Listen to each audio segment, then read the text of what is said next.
The night the wall fell, nobody was supposed to cross. For 28 years, the concrete barrier had stood like a scar through the middle of a city. Gray, cold, and heavily guarded. On one side, bright lights, advertisements, freedom to travel. On the other side, silence, suspicion, and fear. Families lived just a few streets apart, yet they had not seen each other in decades. This is the story of the Berlin Wall. Not how it was built, but how it collapsed because of one mistake, one sentence, and thousands of ordinary people who stopped being afraid. Berlin, 1961. After World War II, Germany was split in two. The eastern part was controlled by the Soviet Union. The western part was supported by the United States and its allies. Berlin, the capital, was also divided, even though it sat deep inside East Germany. Every day, people were leaving the East. Doctors. Engineers. Students. Skilled workers. They crossed into West Berlin looking for opportunity, higher wages, and freedom. The East German government was bleeding talent, and they were desperate to stop it. Vocabulary: desperate. When someone is desperate, they are willing to do almost anything because the situation feels serious or dangerous. So, overnight, without warning, soldiers rolled out barbed wire. Streets were cut in half. Windows were bricked up. Trains were stopped. Families woke up and realized the city had been sliced in two. Soon, the barbed wire became concrete. Watchtowers rose. Guards were ordered to shoot anyone who tried to escape. The wall was not just physical. It was psychological. It taught people to lower their voices. To watch their words. To distrust even their neighbors. Children grew up believing the wall was permanent. That the world ended at concrete and guns. But history has a habit of changing when no one expects it. Fast forward to the late 1980s.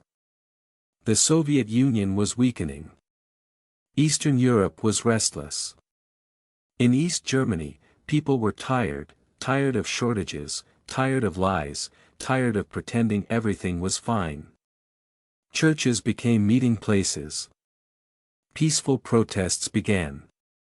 People carried candles instead of weapons. They chanted quietly at first. We are the people. Vocabulary: peaceful protest.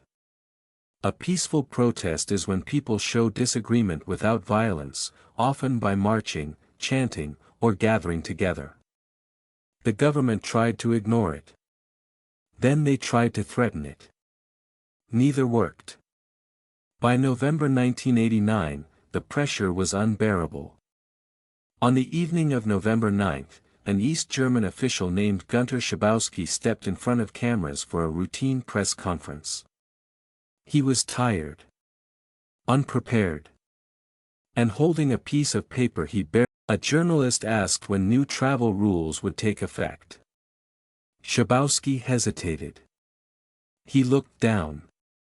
He read his notes. As far as I know, he said slowly, it takes effect immediately. Immediately. That single word traveled faster than any army. Within minutes, radio stations repeated it. Television broadcast it. Phones rang across the city. People stared at each other in disbelief. Could it be true? Were they really allowed to cross? Thousands rushed toward the checkpoints. The guards had no instructions. No orders. No plan. They called their superiors. No one answered. The crowd grew louder. People shouted, cried, laughed. Some held their children on their shoulders so they could see history happening. Vocabulary: disbelief. Disbelief is the feeling of not being able to accept that something is real because it seems impossible. At 11:30 p.m. one guard made a decision that would change the world. He opened the gate. No shots were fired. No alarms rang. People simply walked through. Strangers hugged each other. Some fell to their knees. Others ran, laughing, as if afraid the moment would disappear. On top of the wall, people climbed, danced, and sang. Someone brought a hammer, then another. Chunks of concrete began to fall. The wall that had divided lives for nearly 3 decades was defeated, not by bombs, but by courage and confusion. Vocabulary: defeated. When something is defeated, it is overcome or brought to an end, often after resistance. By morning, the world had changed. East and West Berliners poured into the streets together. Cafes overflowed. Cars honked non-stop. Complete strangers shared beer, stories, and tears. But freedom did not arrive neatly. Many East Germans felt lost.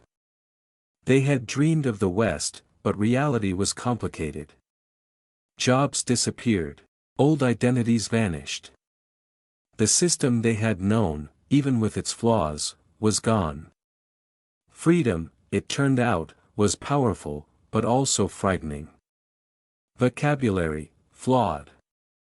Something flawed has problems or weaknesses, even if it works in some ways. Still, no one wanted the wall back. Because walls do more than divide land. They divide hearts. They teach fear. They make people forget what they have in common. The Berlin Wall fell because ordinary people refused to stay silent. Because one official misspoke.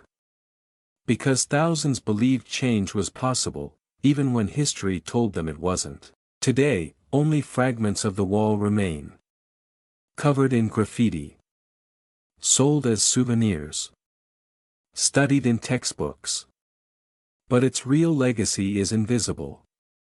It is the reminder that no wall, no matter how strong, can survive forever if people decide they are done being afraid.